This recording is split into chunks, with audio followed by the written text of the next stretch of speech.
اسلم صاحب نے سوال کیا تھا کہ حضور صلی اللہ علیہ وسلم کے تشریف لانے کے وقت میں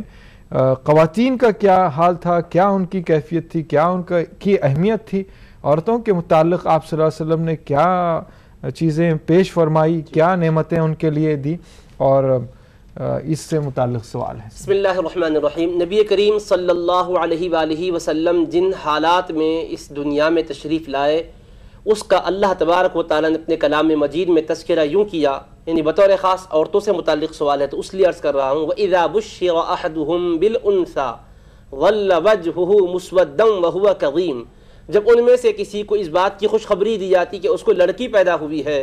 تو اس کا چہرہ سیاہ ہو جاتا، دن بھر اس کا چہرہ سیاہ رہتا تھا اور وہ غصے میں بھرا ہوا ہوتا تھا۔ يَتَوَارَى مِنَ الْقَوْمِ مِنْ سُوءِ مَا بُشِّرَ بِهِ، وہ شرم کے مارے قوم سے چھپتا پھرتا تھا کیونکہ اس کو جو خوشخبری دی گئی تھی وہ بری لگ رہی تھی۔ اس بشارت کو برا سمجھتے ہوئے وہ قوم سے چھپتے ہوئے پھرتا تھا اور وہ سوچتا تھا أَيُمْسِكُهُ عَلَى هُونٍ أَمْ يَدُسُّهُ فِي التُّرَابِ، ذلت کے ساتھ کیا اس بچی کو اپنے پاس روک کے رکھوں یا پھر اس کو زمین میں دفن کر دوں۔ یہ صورتحال تھی، اور عام طور پر زندہ بچیوں کو درگور کر دیا کرتے تھے۔ انہیں سماج میں، معاشرے میں جو حق ملنا چاہیے تھا وہ نہیں دیا جاتا تھا۔ اس سے بڑھ کر ظلم کیا ہو کہ اپنی بیٹی کو باپ اپنے ہاتھوں سے زمین کے اندر دفن کر رہا ہو۔ تو ایسے ماحول میں رب کریم نے اپنے حبیب کریم علیہ السلام کو بھیجا اور اس اعلان کے ساتھ کہ وَمَا أَرْسَلْنَاكَ إِلَّا رَحْمَةً لِّلْعَالَمِينَ، آپ کو ہم نے سارے جہانوں کے حق میں رحمت بنا کر بھیجا ہے۔ وہ سراپا رحمت نبی پاک علیہ السلام جلوگر ہوئے تو آپ نے خواتین کے حقوق کیا ہے دنیا کو بتلائے۔ سب سے پہلا یہ ہوا کہ حضور پاک علیہ السلام کی دنیا میں جلوگری کے ساتھ ہی ابو لہب کو باندی نے سویبہ میں جا کر کہا کہ تمہیں مبارک ہو، تمہارے بھائی عبداللہ کے گھر ولادت ہوئی ہے، شہزادے تولد ہوئے، صاحبزادے تولد ہوئے ہیں۔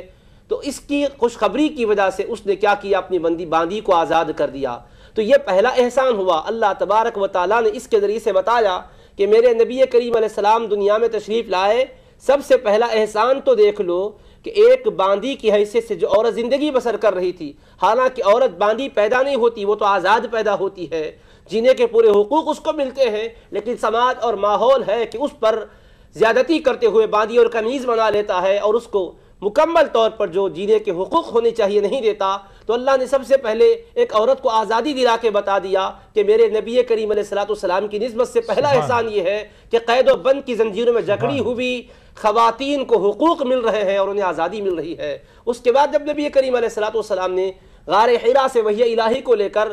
آپ تشریف لاتے ہیں مکہ مکرمہ کی طرف، آبادی کی طرف، تو آپ نے پیغام قرآن کو سنانے کے لیے جماعت مردوں کا انتخاب نہیں فرمایا، مجمع مردوں میں آپ تشریف نہیں لے گئے، اپنے گھر تشریف لاتے ہیں، حضرت خدیجہ کو قرآن کریم کی 5 آیتیں سناتے ہیں۔ اس کے ذریعے سے دنیا کو یہ میسج دیتے ہیں، دنیا والوں، خواتین کو تعلیم میں بھی نظر انداز کر دیا گیا، ویسے جینے کا بھی حق نہیں دیا، اور جینے کا اگر حق بھی ملا تو ان کو جہالت کے ساتھ رکھا جا رہا تھا۔ اب میں آ چکا ہوں، جو علم لایا ہوں، یہ علم وہ علم ہے کہ خواتین کو سب سے پہلے اس نے مخاطب کیا۔ سب سے پہلے جس کان نے قرآن کریم کی آیات نبی رحمت سے سنی وہ عورت کے کان تھے۔ حضرت خدیجہ رضی اللہ عنہ کو یہ اعزاز ملا، ان کی نسبت سے قیامت تک آنے والی خواتین کا مقام بلند و بالا ہو گیا۔ اس کے علاوہ بہت سی باتیں انشاءاللہ عرض کریں گے۔